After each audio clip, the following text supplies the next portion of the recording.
Hola, ¿qué tal, amigos? Siempre los saluda con todo gusto su amigo Jorge Alberto Bojalil Soto en una emisión más de su programa Debate. Y bueno, también como siempre está Itzel Casillas, Francisco Romero, al rato se nos incorpora Arcelia González. Y bueno, y tenemos un invitado especial. El tema, ahorita lo vamos a presentar. El tema de hoy tiene que ver precisamente con las relaciones entre el poder, la pandemia, la familia.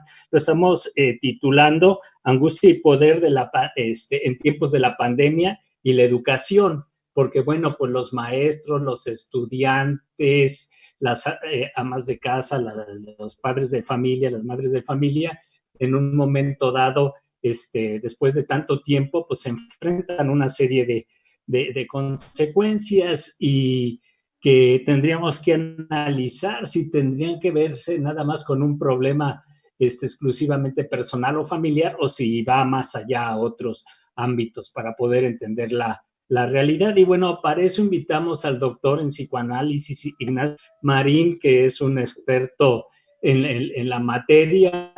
Él tiene doctorado, inclusive fue colega y estudiante y después colega de dos Frida Sal, y también Néstor Brownstein, que bueno, son autores de libros, y Nacho ha destacado mucho en esta rama. Bueno, además Nacho es cantautor, tiene además composiciones muy bonitas y es actor también, hermano de una familia de actores famosos en el país. Pero en el campo de la educación, en el campo de la academia también se ha destacado mucho Ignacio Guizar. Bueno, frecuentemente él vive en Querétaro, es invitado a una serie de programas de televisión precisamente por su conocimiento y de radio. Entonces, bueno, Ignacio, pues mucho por estar con nosotros. Te agradecemos tu participación y tus conocimientos. ¿Tú cómo ves? Vamos a iniciar contigo, iniciamos con los invitados. ¿Cómo ves la cuestión de ante esta situación de la pandemia? Obviamente tiene consecuencias y las tiene para las madres de familia, para los estudiantes, la tiene para los maestros también, o sea, para todos. ¿Cómo abordarla desde un punto de vista individual, desde un punto social? ¿Qué tiene que ver lo de afuera? ¿Cómo poder entender para poder enfrentar adecuadamente esta situación? Tú como psicólogo y como analista social. Muchas gracias, Jorge, en principio por la invitación. Muy buenas tardes a todos. Buenas tardes, Nacho. Aquí estamos con gusto planteándolo. Es decir, en principio, yo diría que hay que enfocarlo como un manejo, como un fenómeno de masas, que por primera vez, al menos en mi existencia, se ha tenido la comandancia desde voces que no necesariamente han sido de poderes electos, ni mucho más, ni mucho menos, pero donde la Organización Mundial de la Salud ha tenido una voz cantante y nos ha dirigido qué es lo que tenemos que hacer. Incluso la posibilidad de encerrarnos en casa y demás, se ha cuestionado si en forma justificada o no. Pero es un fenómeno de masas que tiene una voz líder, al menos una voz líder, para quienes de alguna manera quisiéramos cuidar nuestra salud, quisiéramos cuidar a nuestra familia, etcétera.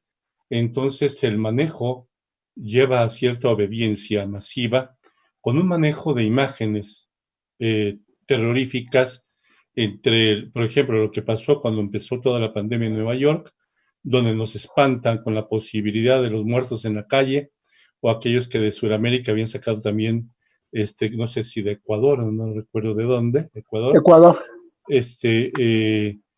con imágenes masivas que manejan nuestra cabeza.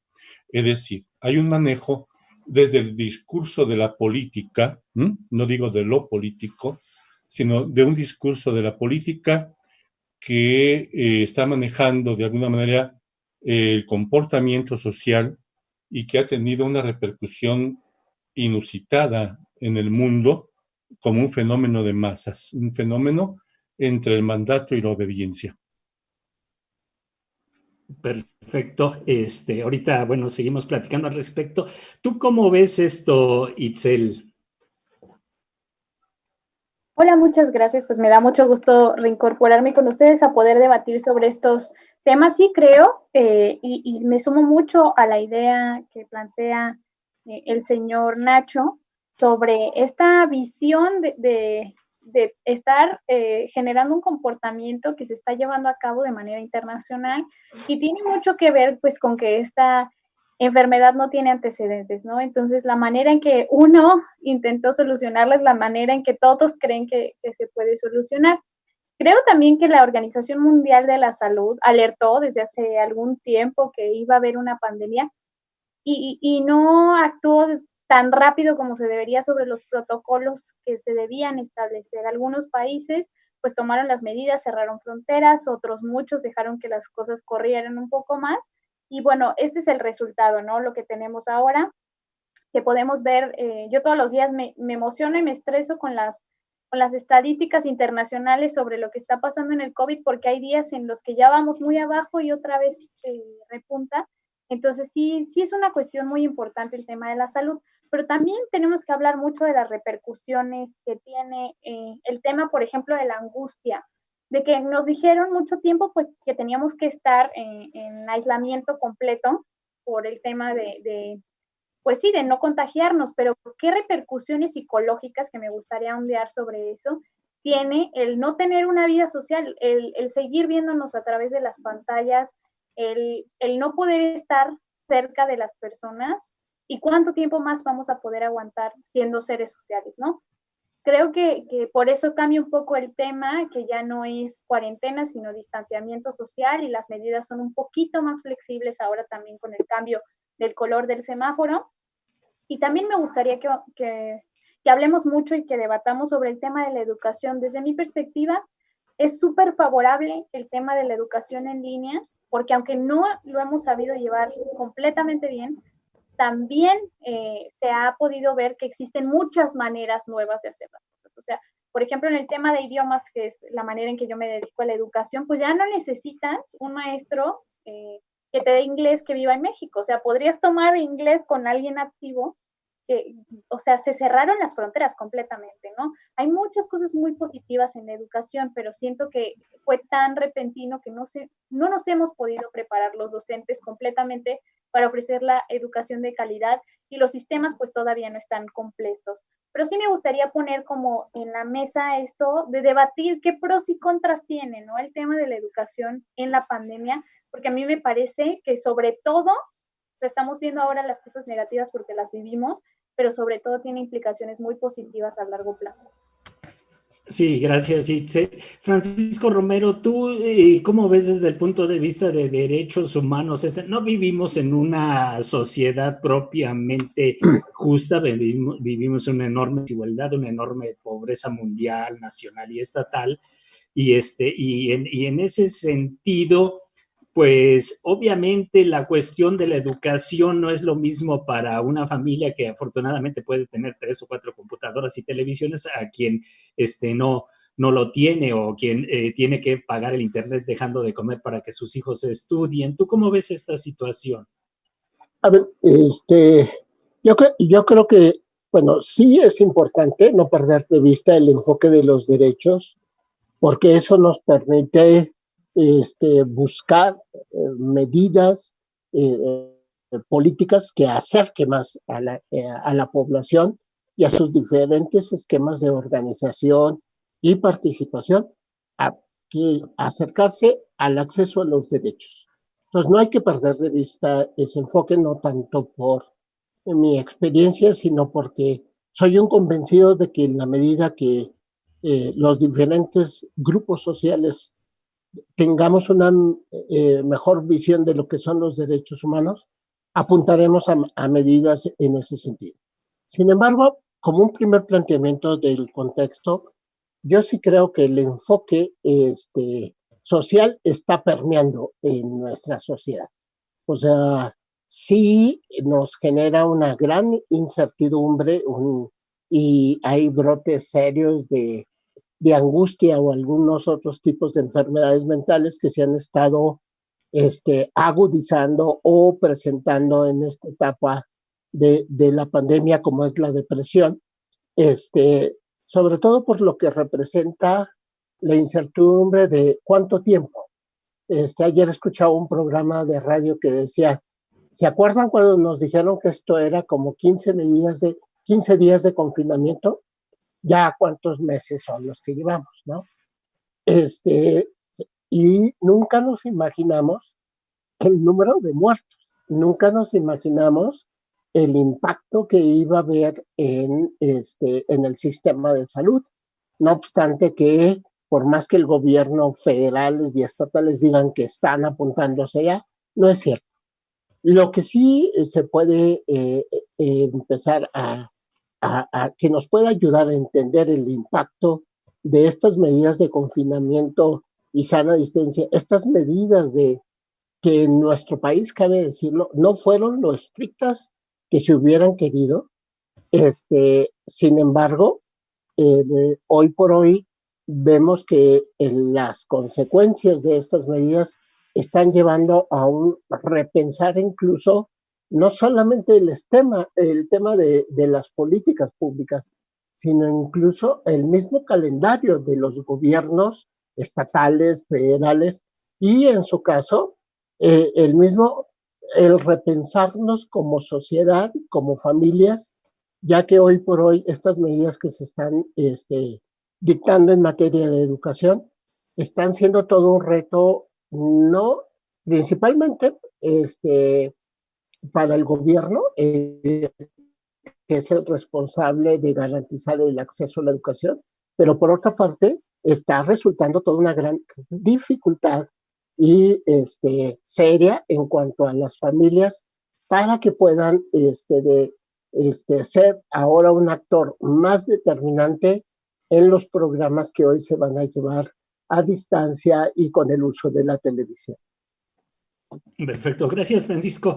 Ignacio Guízar, tú como experto, como doctor en psicología, ¿cómo ves? Hablaba hace rato Itzel y de manera correcta pues de la cuestión de las oportunidades de creatividad con la tecnología. La tecnología no podemos negar, ahorita nos está sirviendo, tú en Querétaro, Francisco en la Ciudad de México, nosotros aquí en Irapuato. Es una herramienta muy, muy, muy interesante y muy buena, pero la tecnología es una herramienta y en educación hay aspectos que también, yo estoy estudiando un idioma a distancia y está funcionando bastante bien el tema, pero el problema está en que pues hay materias como la física, la química que requieren de laboratorios, que se requiere de la interacción, que el maestro tiene que conocer a los estudiantes, que tiene que encauzar no nada más a los más brillantes, sino tiene que irse con los que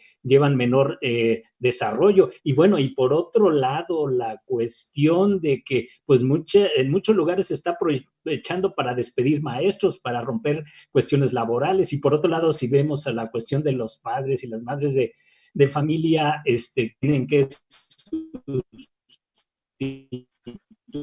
también esta labor de educación y tecnología. ¿Cómo lo ves? Mira, sí, creo que nos convoca, como lo dice Itzel, a la creatividad. Y creo que está entrando la creatividad. No quiere decir que eso sea el propósito del discurso político. Me parece que para el discurso político, toda esta expansión de la tecnología, la expansión de la educación hacia la televisión, tiene a fin de cuentas un sentido de control. Claro, que la única manera de la resistencia sería ese planteamiento de Itzel. Que logremos entrar a todo esto en función de una creatividad, de la generación de un nuevo modo, de un estilo. Pensaba con lo que decía Francisco hace un rato, que quizás estamos por fin llegando a la posibilidad del sueño de Freire, la desescolarización. Pero llegamos sin preparación, como lo dice Francisco. No hubo un aguas, no hubo un cómo vamos a utilizar la herramienta, cómo vamos a utilizar esa posibilidad y los planes de una Secretaría de Educación, es decir, cómo vamos a hacernos cargo los padres de todo ese proceso y en todo caso también de la posibilidad de la interpretación de los contenidos. Es decir, nos agarra prácticamente otra vez con la intención de una indoctrinación. En lugar de la escuela, en lugar de la iglesia como aparato ideológico de Estado, lo tomó la televisión y posteriormente lo ha tomado las redes sociales. Y entonces ahora una unión entre la escuela, la posibilidad también del manejo de una moral de la política, y eso está teniendo una alianza entre Estado y, curiosamente, la televisión comercial. Entonces, en ese sentido, el propósito no puedo más que pensarlo desde el punto de vista de una ideologización, de una posibilidad de control y manejo, en ese sentido, tenemos que decir, de nuestros inconscientes, y para que el comportamiento sea manejado desde ahí. Entonces, no nos queda más que como parte de la resistencia esa propuesta de ICEL, la creatividad, la posibilidad de que seamos ahora nosotros los quienes controlemos las tecnologías y eso nos lleva a nosotros, sobre todo a la gente de nuestra edad, Jorge, como tú y como yo, en el sentido de que entramos un poco tarde a la cuestión de la tecnología. Los chavos la manejan con una gran facilidad y nosotros tenemos que quebrarnos la cabeza para poder manejar el Zoom, para poder manejar alguna tecnología que ahorita nos podría ser muy útil, pero que de repente mientras la aprendemos a utilizar, nos frena, nos paraliza. Y en ese momento quiero tomar también el planteamiento de la propuesta de la generación de angustia que está diciendo Francisco, nos mete a los familiares, a los profesores, a todos en un estado de angustia, en un estado de angustia y de frustración que nos llevaría a la depresión, también mencionada por Francisco, y en ese sentido nos está metiendo a un terreno de frustración. Entonces, no es tan sencillo pensar, ya voy a empezar a inventar de inmediato, voy a empezar a usar la tecnología con toda la creatividad, cuando de repente me topo con mi imposibilidad, con mi impotencia del manejo de las tecnologías, entonces puede llevarme a la depresión, puede llevarme a la angustia, puede llevarme a cierta desesperación. Sí creo que puede ser un instrumento útil, pero nos agarró de sorpresa. Sí, sí, es cierto. Bueno, por un lado, de hecho, las ayudas en términos de la tecnología, de los proyectos, hay universidades importantes que dicen, bueno, yo puedo tener licenciaturas, pero no posgrados a distancia o viceversa, etcétera, porque ven los pros y los contras de ello. Itzel, ¿tú cómo ves, por ejemplo, a mí sí me causa mucho cuestionamiento que esté en manos de las televisoras comerciales, en manos de Google, los contenidos educativos y que los maestros sigan siendo dejados de lado, porque al final de cuentas, así como los médicos saben qué hacer para lo de la pandemia y se están multiplicando y están luchando para buscar resolver esto por encima de la capacidad de los gobiernos, pues los maestros también saben exactamente qué hacer para no descuidar a los estudiantes, para ver a los estudiantes que están en condiciones más deplorables, tanto educativamente como social y económicamente, etcétera. A mí sí me resulta peligroso, no sé cómo veas tú, que sean y conceptos productivistas nada más, esto que decía Nacho de control, me parece muy acertado en este sentido y me parece que es un error. Antes sí se pudo haber previsto muchas cosas para utilizar la herramienta, pero no la han hecho los gobiernos porque a la educación se le está dando un papel de subordinada a la cuestión de la generación de lucro. Primero que nada, me gustaría retomar algunos puntos muy importantes. Señor Jorge hacía un planteamiento que a mí me parece fundamental, como cómo es y cómo viven las familias de cierto recurso y otro cierto recurso la vida y en la educación virtual, ¿no? Y hay algo que me gusta mucho traer a la mesa y es que hace muchos años se viene debatiendo si el Internet tiene que ser un derecho universal. Y la verdad es que no se había tomado como no sé, tan factible como en este momento donde todos nos damos cuenta que pues sí, que el Internet es algo que se necesita y más en estos tiempos, ¿no? Entonces, retomar el planteamiento de si el Internet es un derecho universal y si se debe, como todos los derechos universales, tener garantizado para todas las personas. También quiero hablar un poco de pues la legitimación que nos da esta pandemia sobre la ley de teletrabajo y de la posibilidad real que se tiene también en el cambio de pensamiento del modelo de trabajo mexicano, donde se pensaba que si no vas a la oficina, si no te están revisando, si no te están checando, pues la verdad no estás trabajando.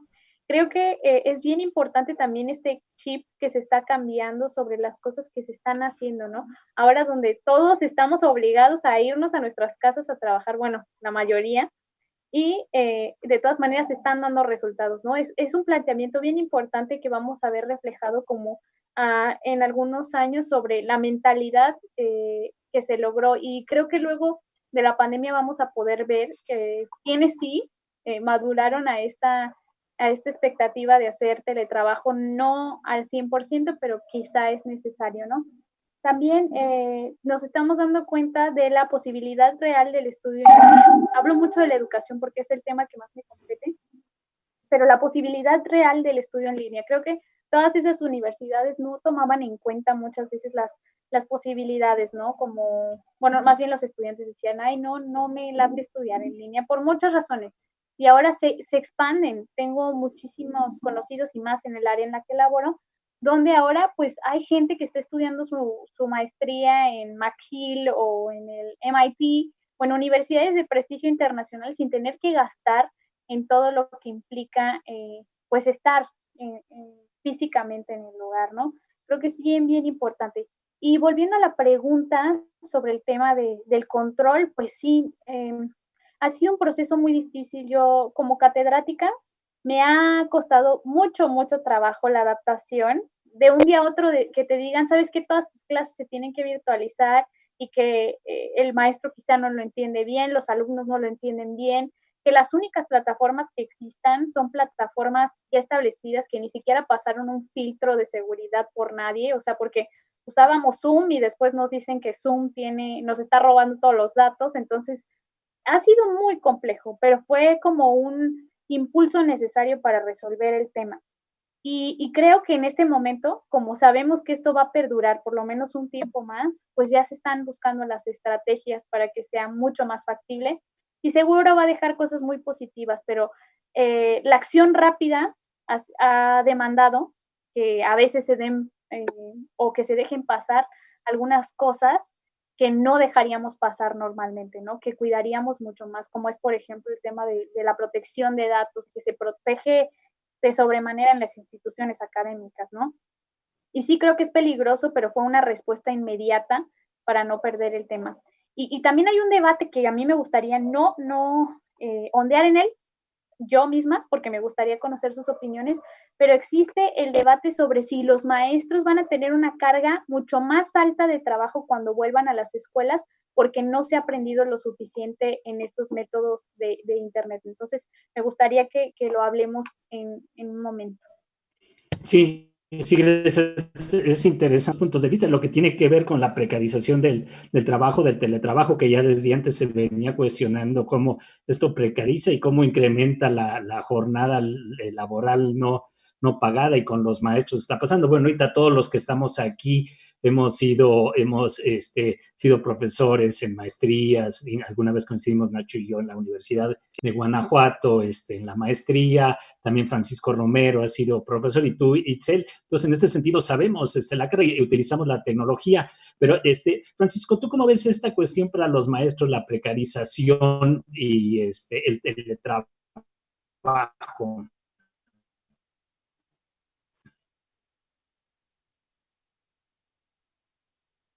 Tu micrófono, por favor, porque tu micrófono, Francisco, por favor. En verdad, listo. En verdad, tu pregunta es todo un planteamiento para las medidas que se están por iniciar dentro de una semana. Sí, la gran pregunta era, ¿por qué no estaban los maestros ahora que se anunció con las grandes televisoras? ¿Cuál iba a ser el modelo de educación a distancia y televisiva. Y una de las razones era, ¿por qué si México sí tiene alguna experiencia en el tema de la educación televisiva, una educación utilizando la televisión? ¿Por qué no la experiencia de las telesecundarias y telebachilleres es todo un aporte y una referencia?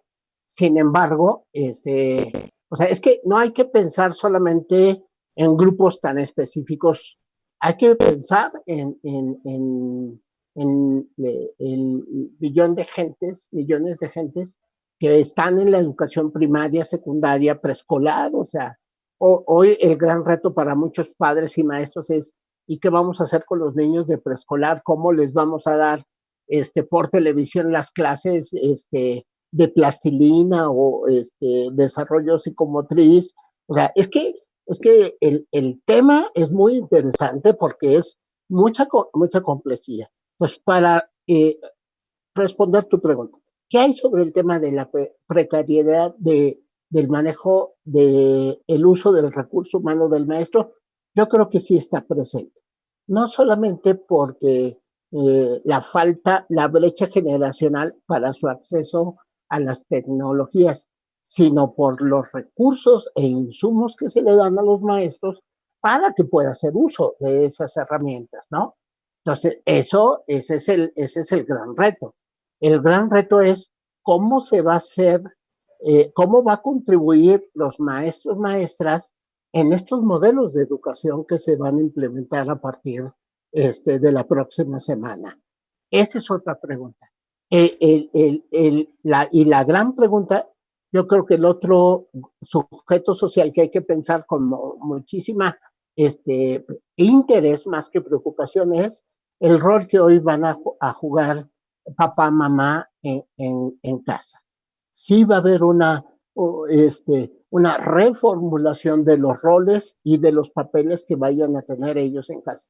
¿Por qué? No solamente por la crisis económica, y que eso ya de por sí va a ser determinante para entender quiénes son los que salen a trabajar, qué alternativas van a tener. Lo mismo le va a pasar a los maestros. Yo he trabajado muchos años con maestros y la gran dificultad era las dobles plazas, el tiempo completo, o sea, cómo dividirse y sus tiempos, y por otra parte tener un espacio para su vida personal y familiar. O sea, sí hay una serie de realidades e implicaciones con esta educación a distancia que no se están abordando, que es interesante que las debatamos acá, porque hoy por hoy es un reto no solamente para esa gente que tiene un niño o una niña en la educación, sino también para nosotros como sociedad, para que, como dice Steincheck, o sea, seamos creativos. La creatividad va a responder en razón de que tengamos la capacidad de análisis, de poder ver nuevos aprendizajes que nos ayuden a relacionarnos como sociedad y como familias. Perfecto, Francisco. Vamos a ir a un corte y regresamos. Quedan muchos cuestionamientos en torno, bueno, cuál es la parte de la educación que no se puede dejar de lado, cuál es la parte de los distintos papeles y roles, como bien lo planteaste, y bueno, y la tecnología en un momento dado sirvió como un catalizador para la revolución social dentro del feudalismo, digamos, hacia el capitalismo en sus primeras épocas, allá por los 1400, 1500, fue un catalizador. Entonces, esta tecnología, ¿qué papel tendrá? Porque hemos visto que los sistemas se encuentran obsoletos. Pues vamos a un corte y regresamos.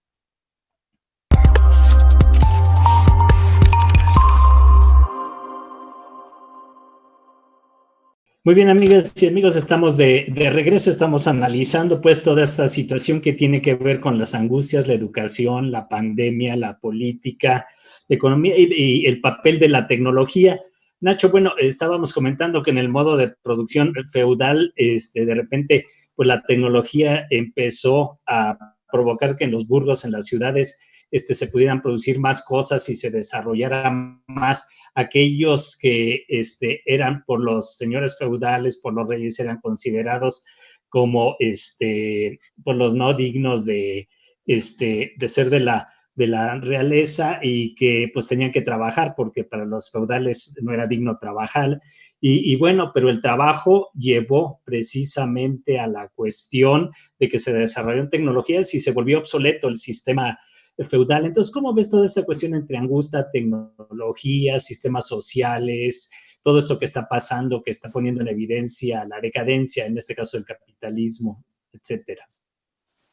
Sí, me parece una propuesta importante lo que dices, porque hoy día, evidentemente, el asunto del Internet, decía Itzel, debe ser de un servicio social hecho para todos. El problema es que los dueños del Internet son los grandes capitales del mundo.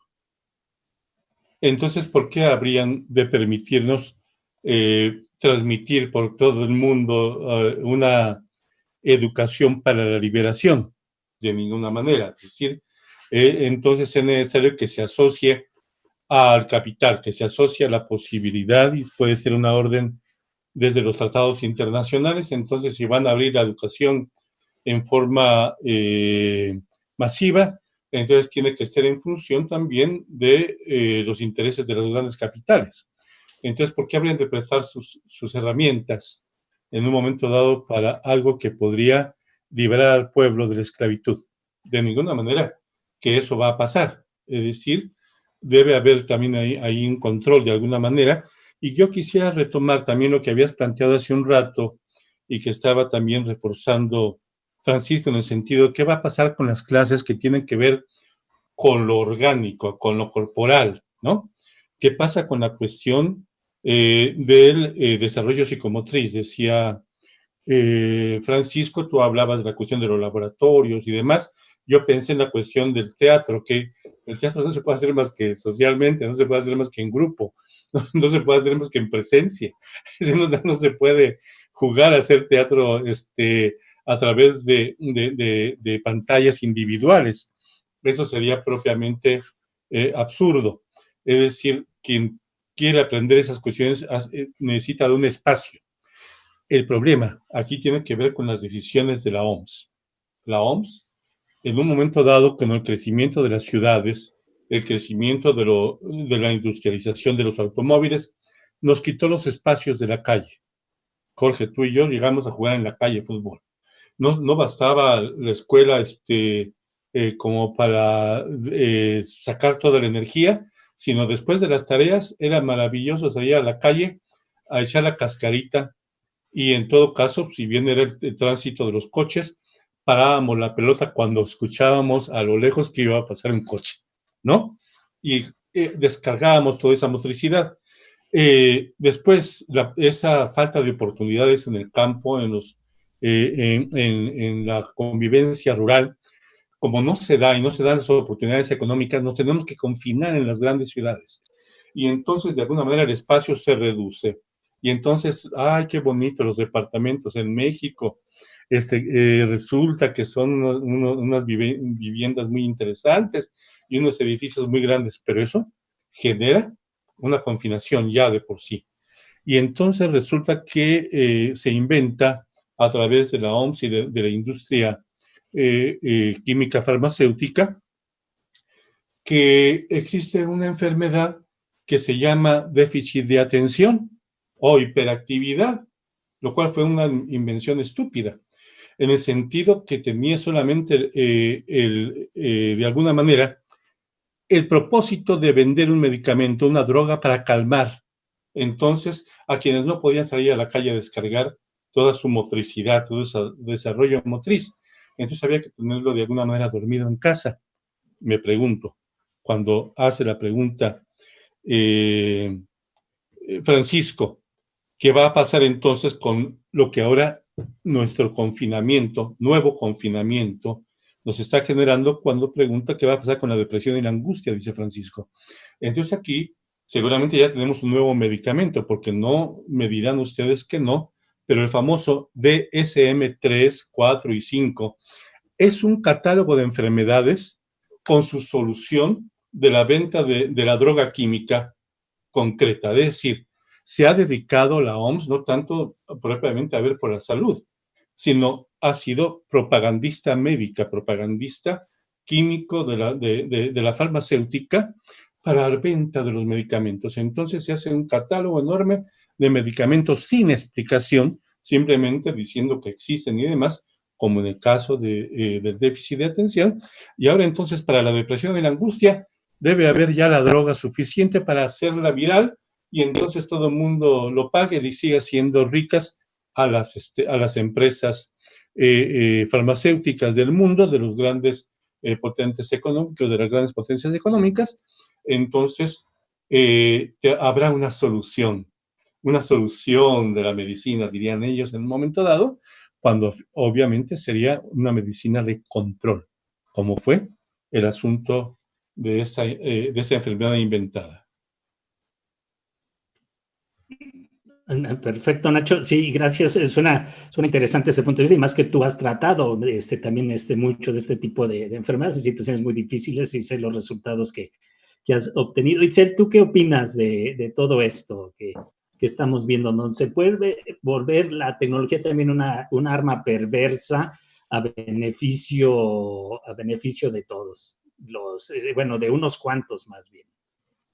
Pues no podría dar ninguna opinión en el tema psicológico, la verdad es que no es mi campo de estudio, pero de lo que sí les podría hablar es primero, pues hacer una reflexión sobre, pues sí, este tema educativo donde ya estamos inmersos en la tecnología, y me ponía a pensar en días pasados, pues qué va a suceder, o sea, porque ahora los niños están bajo la supervisión de los padres que mayoritariamente están haciendo home office, pero para mantener las casas en la actualidad, usualmente ya trabajan los padres y las madres, ¿no?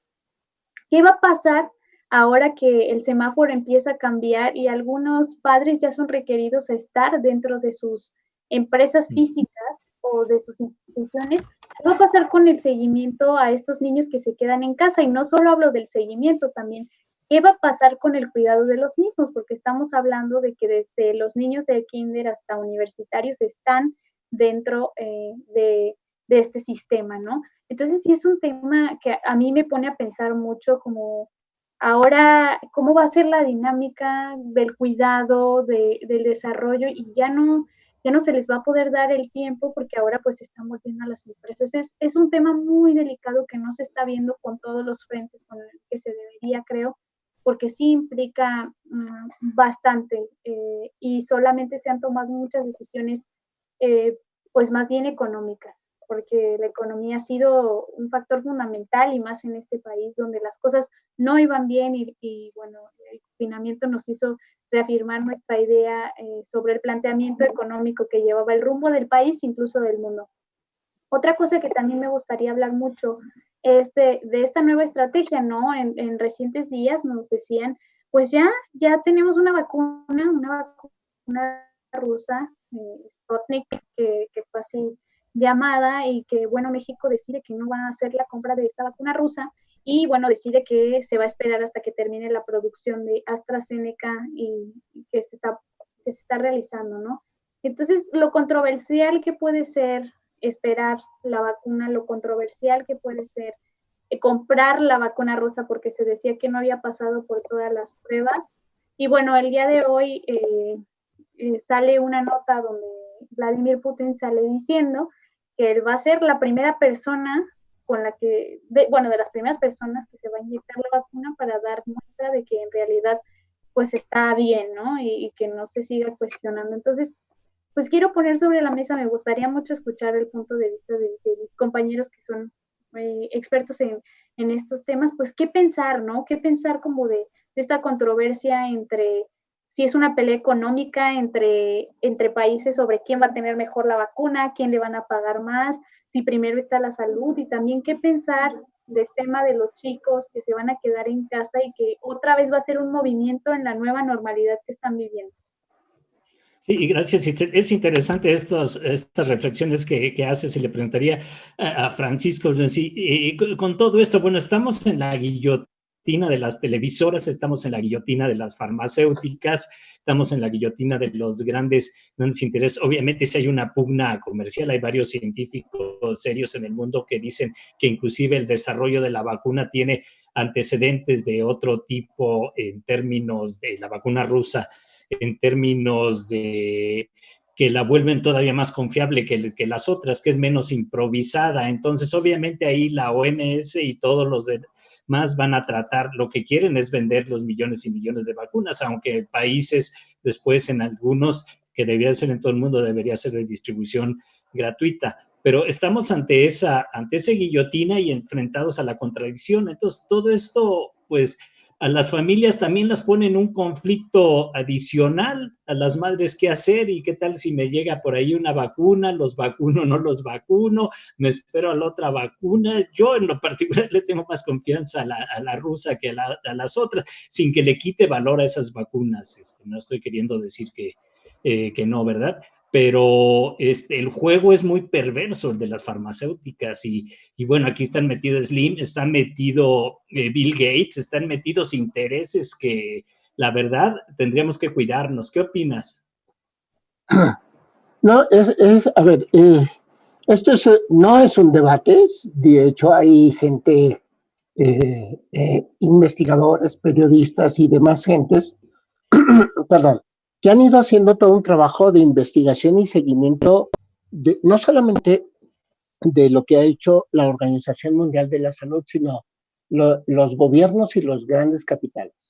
O sea, sí hay una guerra así literal por quién saca la primera vacuna, los gobiernos porque ahí hay toda una postura política, las grandes transnacionales porque son millones y millones y millones de dólares que ahí están en juego, y es un proceso en el cual no está exenta la Organización Mundial de la Salud, ¿no? O sea, las críticas no solamente de los gobiernos, sino de analistas y serios, quienes hoy por hoy cuestionan algunas de las medidas que ha estado tomando la Organización Mundial de la Salud, ¿no? Pero también es cierto que algo que debemos de poder voltear a verlo nosotros es, yo seguiría insistiendo en el tema de lo social como un elemento de análisis, no como un elemento de crítica. O sea, sí es cierto que nos debe de preocupar, nos tienen que preocupar los índices tan altos de violencia que hay en casa, cómo se han ido disparando y agudizando. Sí es cierto que nos debe preocupar el alto índice de maternidades en niñas. Sí nos debe preocupar muy seriamente y estar planteándonos qué es lo que va a pasar frente a las realidades de las grandes desigualdades que hay educativas, el rezago educativo que hay en nuestro país y que se da en América Latina. Pero yo creo, y por eso lo interesante del tema de hoy, siempre la salud mental, cuando va muy ligada con lo social, nos da una perspectiva frente a estas problemáticas. ¿A qué me refiero? Nos da la oportunidad, hace un momento lo mencionaba, hoy por hoy, poder voltear a ver cuál debe ser el papel del educador en los procesos de desarrollo de los chicos y chicas. Es decir, no es solamente de hacerle accesible el Internet a todos, es decir, cómo haces uso del Internet, cómo hace uso de la televisión. Sí, las grandes televisoras que en América y en México tienen una penetración e influencia fuertísima. También es cierto que nosotros como sociedad, como profesionales, y es educado a todos los cuatro que estamos aquí, hemos sido, yo actualmente no lo soy, educadores. O sea, ¿cómo nos planteamos cuál debe de ser hoy el papel del educador, del maestro, maestra, en estos procesos? Porque los chicos están viviendo una gran crisis, desde los que están en la adolescencia y educación, para entrar a la educación en una licenciatura, son chicos que están y chicas en un proceso de maduración con un fuerte paso hacia su maduración y entender la autonomía, por poner un ejemplo. Entonces, sí es importante, el debate no es el acceso a los temas de al Internet. Sí es cierto que debe ser, porque los grandes monopolios del Internet, pues te van a decir, sí, pues ahí está, pero vean las deficiencias con los que llegan. Yo conozco comunidades, lo he puesto como ejemplo, en León, Guanajuato, que ni siquiera llega la televisión, entonces, a, a 50 minutos de León, Guanajuato, entonces, no les estoy hablando de las comunidades campesinas e indígenas de la Sierra de Oaxaca, Guerrero, no, de León, Guanajuato, ahí en el Bajío. Yo hice un recorrido en la zona de Jichú y Atarjea, cómo en aquellas comunidades van a llegar la educación. Esos son, o sea, yo creo que el debate, sí es cierto, es muy interesante el planteamiento de lo que se puede lograr a través de la universalización del Internet, pero hoy por hoy no es eso. El tema es cómo trabajamos el tejido social como un ejercicio de análisis para reformular las relaciones personales y de integración con la otra edad a fin de poder tener nuevos aprendizajes frente a las problemáticas que hoy se están viviendo. Sí, gracias, Francisco. Ignacio, ¿tú cómo ves, bueno, violencia familiar, suicidios, angustias en la familia, medicaciones que muchas veces no tienen que ver, algunos suicidios de algunos trabajadores? Por ejemplo, supe el caso de algunos tramoyistas que trabajaban en el medio de la cultura, que no tenían trabajo desde diciembre y que desesperados se suicidaron. Toda esta situación de angustia, ¿cómo resolverla desde el punto de vista de tu experiencia en el análisis, la psicología? ¿Cómo resolverla y cómo entender también esta realidad para poder trascenderla, inclusive aprovecharla, digamos? Sí, yo quisiera seguir la línea que nos deja Francisco en el sentido de la búsqueda de la salud social que él hace desembocar, por supuesto, en trabajar en el tejido social. Quisiera plantear algo desde el punto de vista psicoanalítico y me voy a meter en la psicología de las masas, en el malestar en la cultura y en Tótem y Tabú. Es decir, alguien se suicida porque quiere matar a alguien. Y tendríamos que decirlo desde el punto de vista de Tótem y Tabú, porque quiere matar al padre. Y entonces los hermanos se organizan para matar al padre y el líder de esos hermanos es el que va a ocupar el lugar del padre primordial. Aquí tenemos que pensar en la función del asunto de esos lugares de orden social. Es decir, tenemos más o menos unos 20 años en el que ha caído la figura patriarcal. El patriarcado, según Robert Dufour, ha caído a partir del año 2000 y entonces estamos en búsqueda de una nueva figura patriarcal. Esa figura tiene que hacerse en función también de ese desarrollo de lo social. Y yo quisiera plantear que esta posibilidad de tejido social tiene que ver con esa contradicción que Francisco nos está planteando. Es decir, si no se trata solamente de pensar quién usa o no usa el Internet o dónde está, de todas maneras, mal que bien tenemos acceso a él, ¿cierto? Y entonces, sin embargo, aquí quiero parafrasear un planteamiento de Lacan para contestar esa cuestión. El problema de la lucha contra el padre y demás tiene que ver con la posibilidad de poderme hacer cargo de mí mismo. Y la muerte del padre, desde el punto de vista psicoanalítico, sería un asunto de lo simbólico, una muerte simbólica que implica prescindir del padre. Entonces, es necesario, y aquí voy a poner, por eso digo parafraseando a Lacan, al otro con O mayúscula, al otro que es la cultura, al otro que es todo este bagaje que tiene que ver con el capitalismo global barbárico, ¿no? Ese es, de alguna manera, ha tomado el lugar del padre, aunque precisamente lo quiso ocupar el mercado no puede propiamente, porque no tiene esa figura, salvo la figura en un momento dado de los poderosos que puede llegar a darnos una idea de lo que es, y en ese momento la sociedad anónima es la que juega el papel un poquito del padre, dentro del capitalismo global barbárico. Prescindir de él no significa propiamente, dice Lacan, hablando del padre, y yo lo pongo aquí el otro como padre también, solo a condición de hacer uso de él. ¿Y qué es lo que nos está planteando Francisco? Y creo que él está planteando la solución aquí. Es decir, sí, solo sí, retomamos toda esa cultura que nos han robado. Vamos a hablar de toda esa acumulación de datos que se tienen a través ya del Internet, que ya saben todo lo de nuestra vida y que además implica todo un análisis incluso científico, si tenemos que verlo, del comportamiento social, individual, etcétera. Entonces, esa posibilidad de hacer uso de todo ese material, de todo eso que está también en el Internet, que está pasando en todas las redes sociales, hacer uso de ellas es recuperar la posibilidad también de rehacer el tejido social.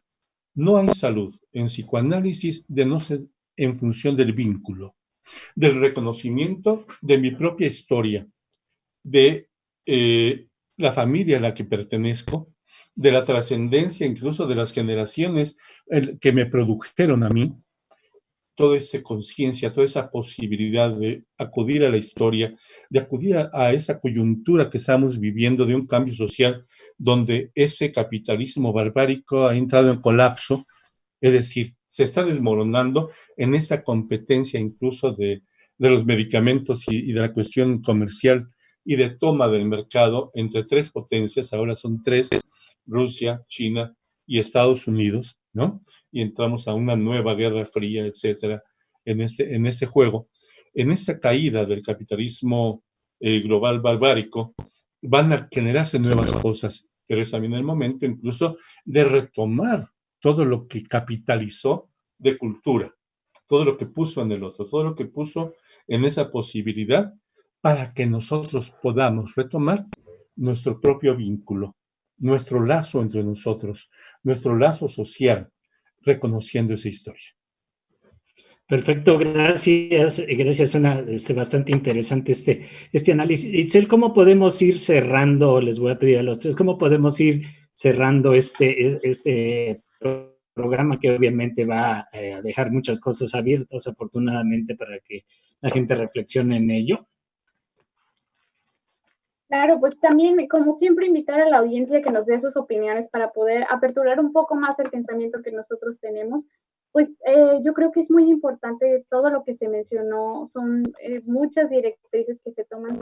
Sin embargo, quisiera solamente señalar algunos puntos que yo considero que tendrían relevancia en esta conversación.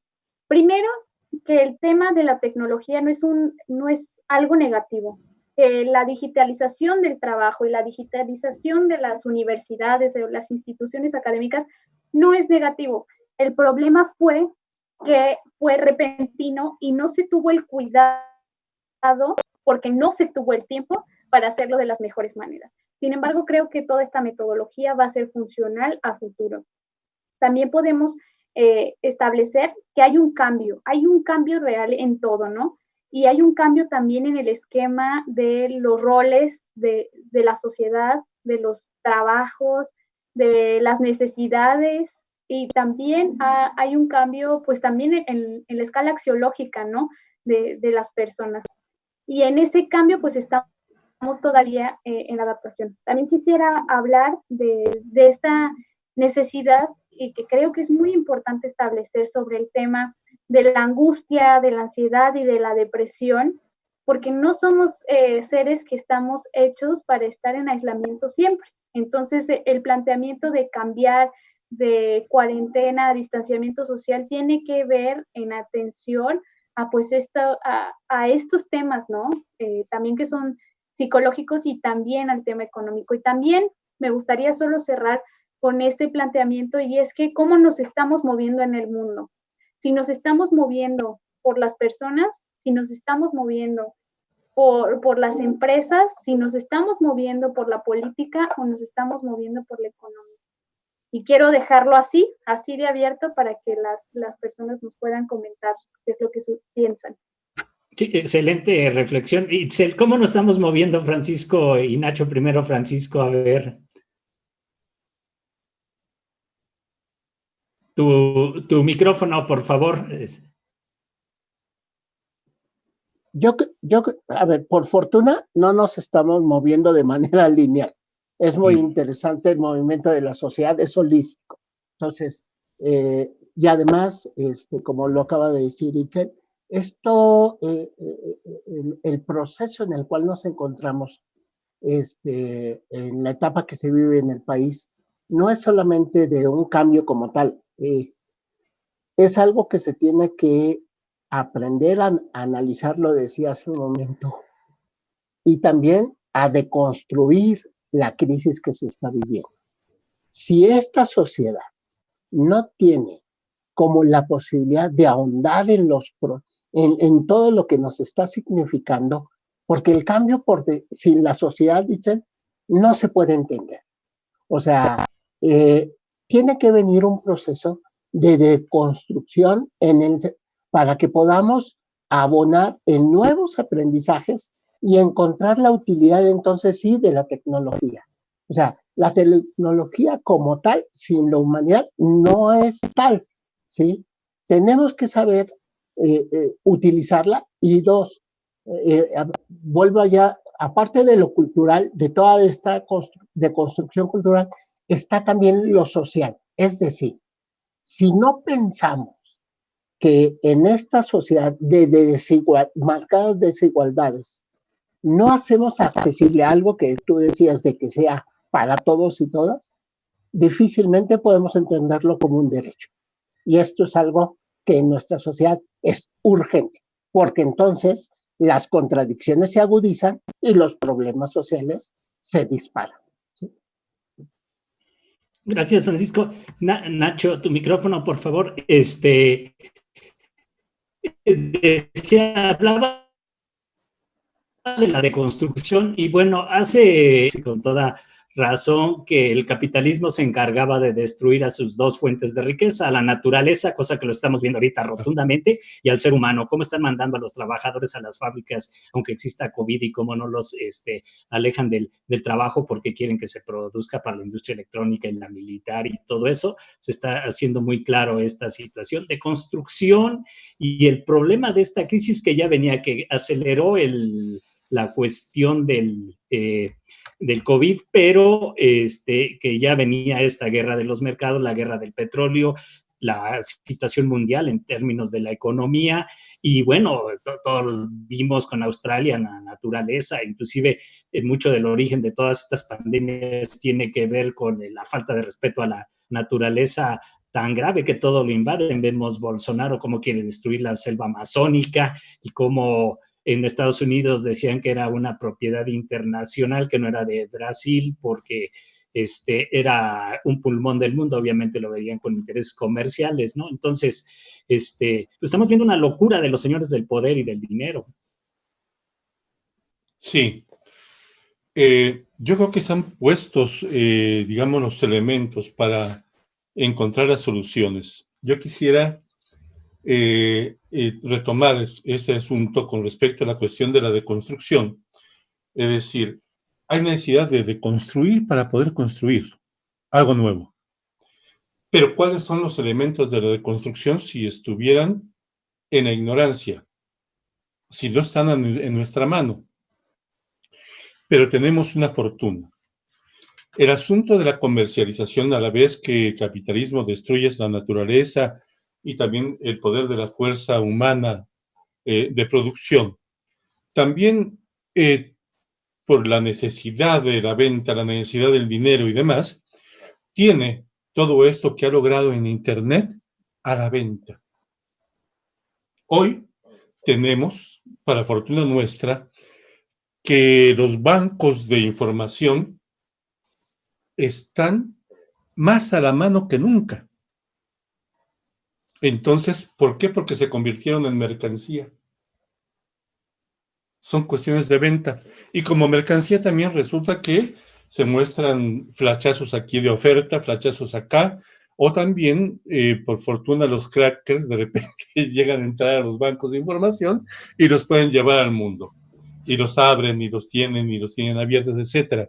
Entonces, por primera vez tenemos toda la información del mundo y de la historia más o menos a la mano para poder hacer de ella una reconstrucción. Entonces, sí, esa es la manera en que curiosamente podemos hacer uso, prescindir del otro en función de utilizarlo para nuestro bien y nuestra posibilidad de construcción, de una nueva construcción histórica. Entonces, yo creo que se han puesto los elementos, y aquí quiero poner lo que se nos planteaba al principio, el asunto de la creatividad. La nueva construcción implica creatividad, pero no sale de la nada. El poeta, para construir sus poemas, el poeta para construir incluso un ensayo, como los bellos ensayos de Octavio Paz, ¿no? Es decir, requiere de la gran información, de la erudición. Entonces, la erudición lo vamos a encontrar en esa información que nos da el Internet, que nos da esos bancos de datos. A fin de cuentas, tenemos todo a la mano. Entonces, a fin de cuentas también, eso implica la transformación que hace el poeta, creando un nuevo mundo con esa información. Entonces, la creatividad juega un papel importantísimo para una nueva construcción. Y entonces, ¿cómo pudiéramos decir al final de para salir con éxito de la angustia, Ignacio? Tu micro. Sí. Gracias por preguntarme eso. La angustia es en sí misma una defensa natural. Una defensa natural que surge, según el planteamiento de Freud, tomando a Otto Rank como base de la angustia del trauma de nacimiento. Que si nací ya comprendo qué delito he cometido, dice Segismundo en la Torre, el Segismundo de Calderón de la Barca, de la vida, es sueño. Es decir, esa angustia del vivir, esa angustia de haber salido del paraíso, del vientre de la madre, en un momento dado nos pone siempre de frente a la posibilidad de lograr el equilibrio. Entonces, en ese momento también la angustia es querer reencontrar la normalidad, la nueva normalidad le llaman ahora, en un momento dado, es decir, hemos sido sacados al menos de un paraíso imaginario. Suponíamos que estábamos muy bien, íbamos en el progreso, íbamos encontrando muchas cosas, y mira qué maravilla del progreso, incluso de la tecnología, de la información, etcétera.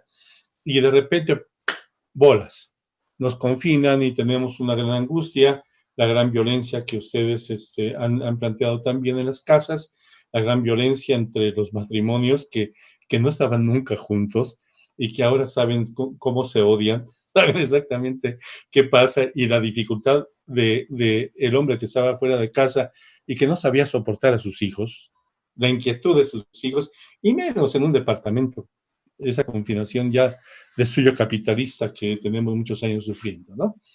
Es decir, aquí la angustia tiene, a fin de cuentas, diría Freud, una pulsión, que es la pulsión de muerte. Lo plantea en el más allá del principio del placer. Y habíamos comenzado hablando de la cuestión de la muerte, que tiene que morir. Entonces tiene que morir el otro, tiene que morir el capitalismo, tiene que morir lo que está sucediendo acá, o nos suicidamos si no somos capaces de matar en un momento dado el sistema en el que estamos viviendo. Entonces seguramente esa violencia, ese odio, ese rencor será contra nosotros, y entonces viene el suicidio. Por lo tanto, media, por una parte, la angustia, pero la depresión, diría Brownstein, que mencionaste a mi maestro, que te agradezco mucho, junto con Freud, plantea que la depresión es una cobardía moral. Y esa cobardía moral supone que es lo que lleva a la enfermedad, a la depresión del sistema inmunológico y a la muerte, y puede el suicidio advenir por muchos lados, simplemente por la depresión del sistema inmunológico, por alcoholismo, por drogadicción, o un balazo, o un envenenamiento. Decir, ya quiero desaparecer porque no soporto la angustia. Pero dice Freud algo muy importante. Si esa angustia de alguna manera es canalizada a través de la creatividad, que es lo que nos había propuesto Itzel, cambiamos el mundo. Empezamos a cambiar la palabra, cambiamos el mundo. Tenemos, sí, como fuente, la riqueza del significante, que es el discurso del otro, que es el discurso del capitalismo. Y ahí también está la riqueza. Entonces, hacer uso poético para cambiar las cosas de ese propio discurso, convertirlo en nuestro propio discurso y poderlo compartir con los demás en un lazo social, que lo estaba planteando Francisco, en esa posibilidad de rehacer las redes sociales, entonces tendremos otra visión del mundo, otra posibilidad de visión del mundo, pero entonces la angustia es ahí, se convierte en una herramienta también. Si bien el Internet puede ser una herramienta en contra nuestra, estoy de acuerdo con Itzel, es también a nuestro favor, pero también la angustia misma que estamos soportando puede ser una gran herramienta para salir adelante. Se convierte en pulsión de vida. ¿Ok? Porque entonces ahora, si he de morir, voy a morir de manera digna. Es decir, haciendo acopio de mi creatividad a través de toda esa información y entonces, pues mejor morir trascendiendo, proponiendo algo a la humanidad a través del lazo social y entonces mi angustia se convierte en cura. Perfecto, pues muchas gracias, Francisco. Se nos está acabando el tiempo. Quisiéramos hablar con ustedes tres más tiempo. Por cierto, hablando de nuestro amigo Francisco Escárcega, que ha estado en nuestro programa, está en rehabilitación precisamente del COVID. Esperemos que salga pronto. Y estaba en estos días por inaugurar su obra, que yo la vi hace muchos años, que ya la había puesto, Urge cambiar al mundo. Y lo planteaba hace 30 años en una obra de teatro y ahorita la está retomando, de hecho, sí. Están trabajando en eso, porque como decía Sanita, el teatro presencial, y bueno, le mandamos un saludo a él y a todos los demás, esperando que Saludos, Paco. Que se componga Saludos nuestro a amigo Paco. de esta situación. Y bueno, pues agradecerle a Itzel Casillas, a Francisco Romero, a Ignacio Guízar y a todos ustedes que están en el programa, invitándolos a reflexionar y a pensar en estos términos, cómo trascender toda esta situación para hacerla creativa, como decía.